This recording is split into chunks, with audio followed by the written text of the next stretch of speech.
Hi, this is David from Ash IT. Finally got my hands on the elusive Ghost S1 case. I've been wanting one of these for a really long time. I've tried the Dan A4, I've tried the really miniature cases, I've had the TU150, I've always wanted the Ghost S1. Finally managed to pick one up second hand on eBay. So today we're going to strip it down, take it apart and put my system into it. I've got no top hat and I particularly don't want one because I don't want to water cool it. All I want to do is get a nice, solid, quiet build in this case. So stick around, we're going to upgrade it, or build it, and we're going to get it up and running. Okay, so to start with, we're going to be building up the motherboard to place into the case. I'm using a Asus ROG Strixx. This is the Z390i motherboard. First things first, I put my CPU in. Work out which way around the pins go. So this is a Intel i7 9700 CPU. So fingers crossed, it shouldn't get too hot in there. I'm also going to pop in an Samsung 970 Evo Plus. This is the 1TB model. Also got a hard drive to go in there later. This will be for the operating system. And then I'm going to put the heatsink back onto the actual motherboard.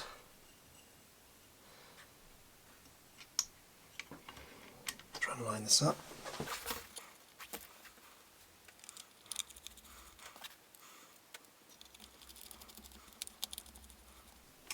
Okay, and then for the RAM, I've got 32GB of Corsair Vengeance 3000 MHz RAM, which I've had lying around. These are all parts I've taken out of an existing build.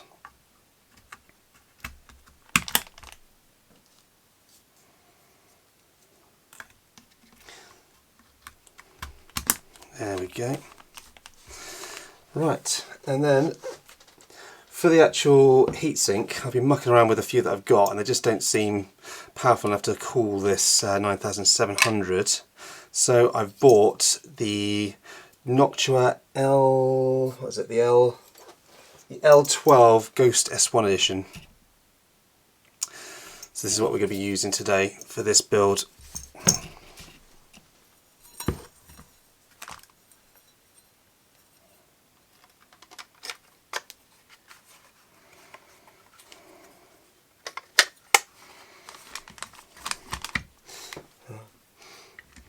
On the spacers.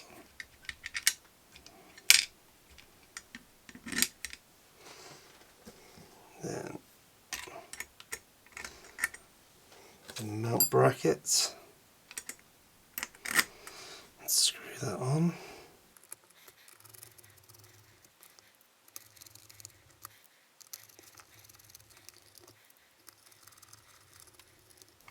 There we go. I'm going to use the noctua paste that comes with the cooler. I find it pretty good. Just make sure there's no clearance problems with this one. Let's hope the shroud doesn't get in the way. That is a tight fit. Wow. That should just go. Okay. Right. Little blob of this.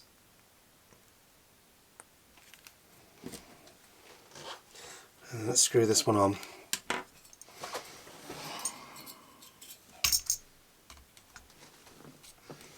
That's good, you can't see. There we go. Now, Noctua do provide you a screwdriver as well, which is quite handy. You can slide on down through. Just try and get that engaged.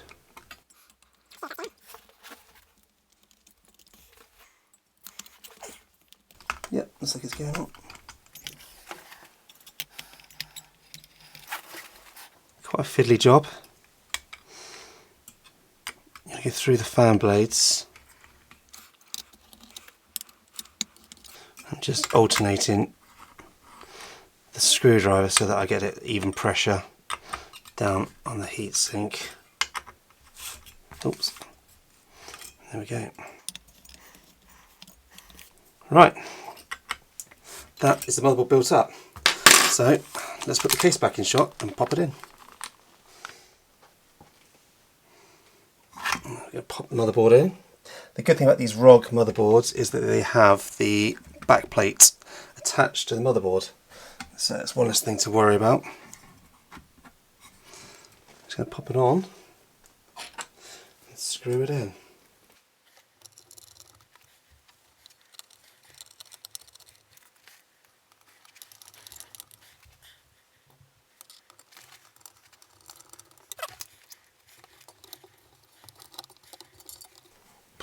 I should have done this before, but I'm just going to plug the motherboard fan in.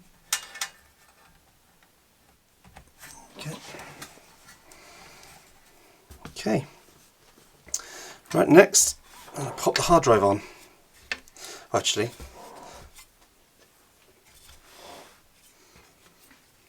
I'm going to pop the PCIe bracket in. There we go. Simple as that. It's already fitted in here for our graphics card. And now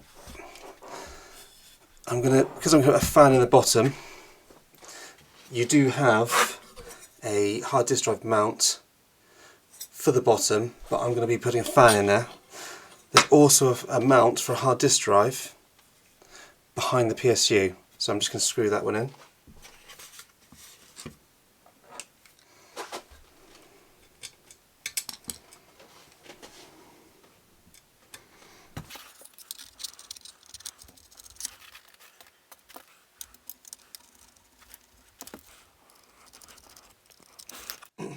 Now personally I want to get it working well with the air cooler, because I think with the top hat on it looks quite ugly. So I want to have it tiny, as small as it possibly can be. So we're hoping that this Noctua L12 will actually do the job for this 9700. There. I only tightened this loosely because I haven't fitted the power brackets to that yet. Okay, and as I mentioned before, I'm going to be putting in a fan at the bottom here. I'm using a Noctua, it's a 120mm fan, but it's the slim version, the 15mm, and I've got myself a little fan grill I had lying around. I've popped that on so I don't have to worry about the cables hitting the actual fan blades. I'll slide that in there. I'll screw that in a minute. In fact, the cable's a bit shorter than I was expecting, so we'll put it that way around. I'm going to plug that in. Hopefully you can see on the motherboard, it's a bit fiddly from here. I could just take the bottom off, but I should be able to do it. There we go. There we are. So that's our fan in. Actually, I'm going to leave that out because we're going to have to route the cables in a minute. Obviously we've got our PSU cable there, and I'm just going to plug in now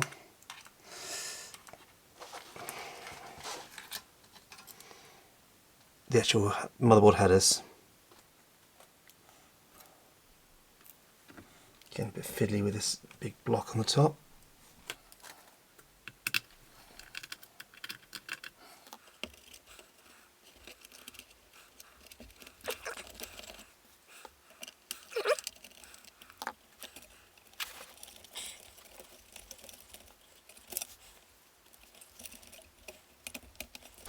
Okay, there we go.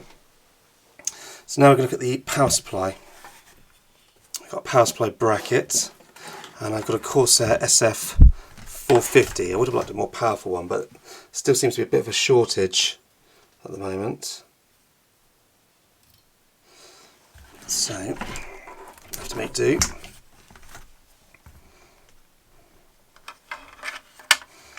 Screw this on.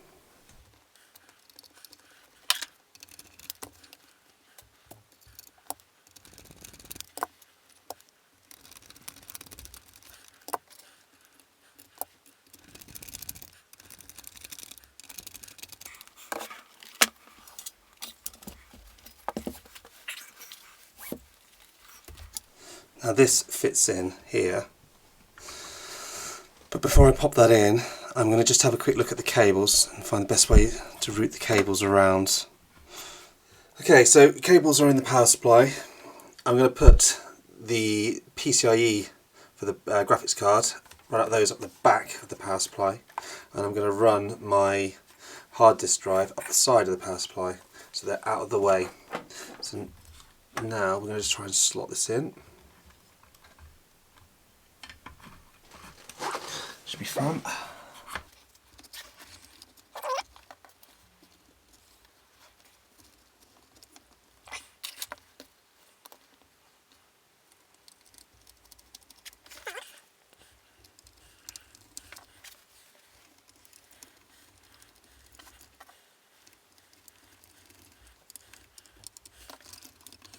Power supply cable plugged in.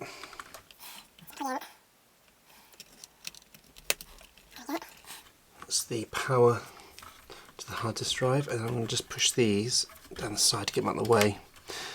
So when you're putting one hard drive in, so they are surplus to requirement.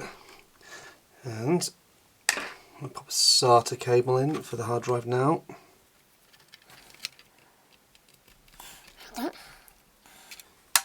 Right, let's put this on its side. And we can plug in the remaining power connectors to the motherboard. So firstly, we've got our 8-pin motherboard power. Fun getting around the heatsink. There we go, that's in. And then we've got our power, 24-pin power. Now, after cable managing the K39 and the S3 that I've used before, this is quite a breeze. Set that in there. And I think, let's try and squeeze that in there. Out of the way. Right, there we go, plenty of room. So now just our SATA connector.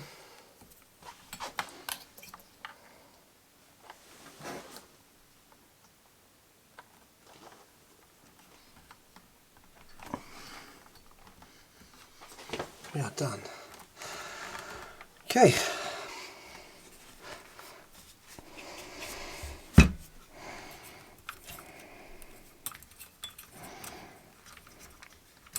That cable out of the way. Now we've got our graphics card to go in. Now, thanks to the announcement of the 3080s, I've managed to pick up a cheap 2080 Super.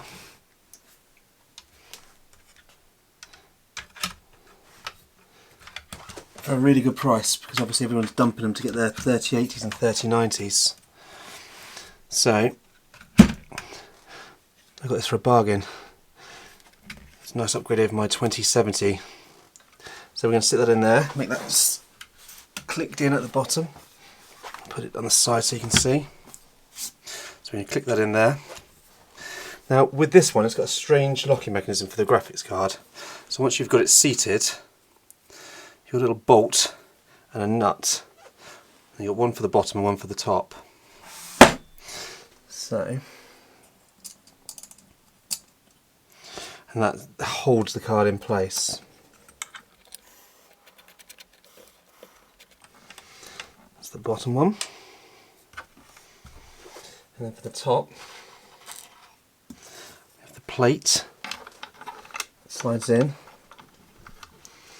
Hold our graphics card down. And again, another one of these little nuts and bolts.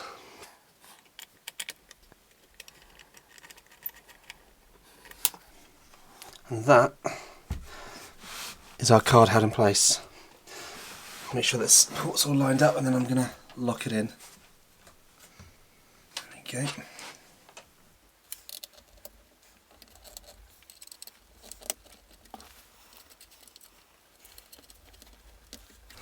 Pretty solid. And then lastly, we've got our power connectors, which we popped up the back of the power supply. So this takes a 6-pin and an 8-pin. And we're done. And then I think I'll try and squeeze that down the back of the card there. There. Right, now we can put the panels back on. Now this should fit straight over this heatsink because it's designed for the case. Just check your cables aren't sticking out when you're doing this, you don't want to catch your cable in there, like I am.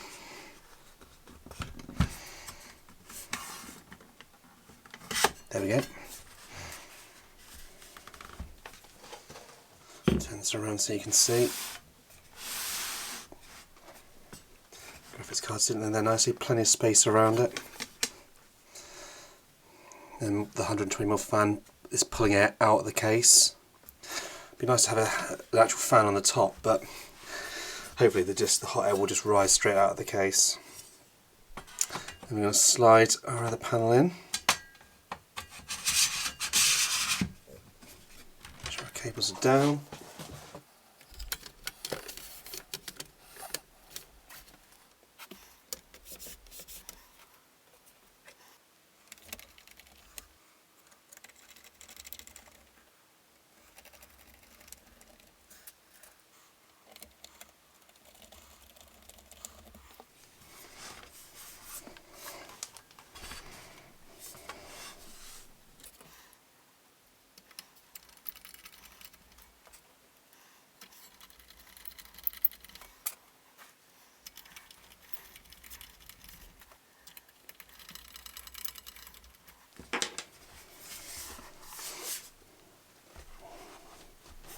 And voila, we're done.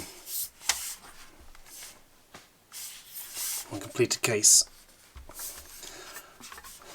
Alright, I'm going to go and plug her all in now. We're going to fire it up and see how she runs. Okay, so we're up and running now. Just gone into Call of Duty Modern Warfare. I've undervolted the GPU and I've undervolted the 9700 by 100 minus 100 millivolts. This thing is now pretty much full load and I can hardly hear it. It's absolutely incredible. You'll probably hear my keyboard more than you actually hear the actual machine. So up on the screen I've got MSI Afterburner overlay and you can see I'm running at 1800 MHz on the graphics card. I've got this on maxed out settings. Just playing a bit of shipment just so that you can see. Excuse my gameplay. I'll just play for a few minutes and you can just see the performance and listen to the sound.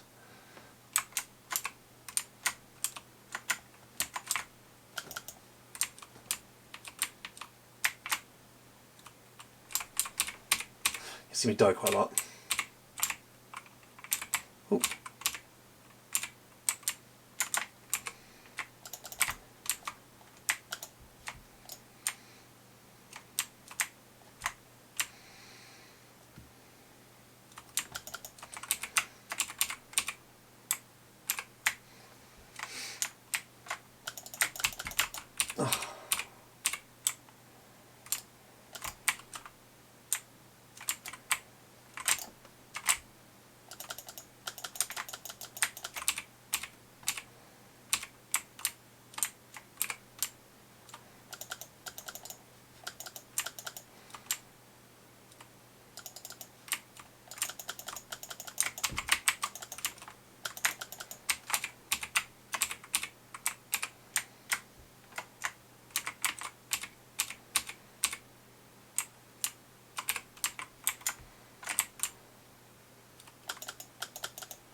Okay, so after playing a whole round or two of Call of Duty Modern Warfare, I'm machine hasn't even sort of picked up with regards to the fan noise. The temps are still great.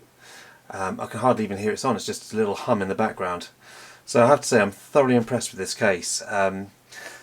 It's amazing, you know, it feels solid with the machined aluminium.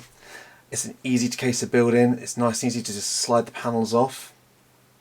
And yet you've got room in there for a decent CPU, a decent GPU and hard drives. So I think I've been waiting a long time to get hold of this case, but I'm certainly glad that I held out for it and actually managed to pick one up in the end. So I definitely recommend this one to anybody looking for an ITX case if you can get hold of one. I know there's quite a bit of choice these days. But of all the ITX cases I've tested so far, I'd definitely say this has been my favourite. Subscribe and hit the notification bell if you want to see further ITX reviews, because no doubt I will be getting some more in. And thank you very much for watching.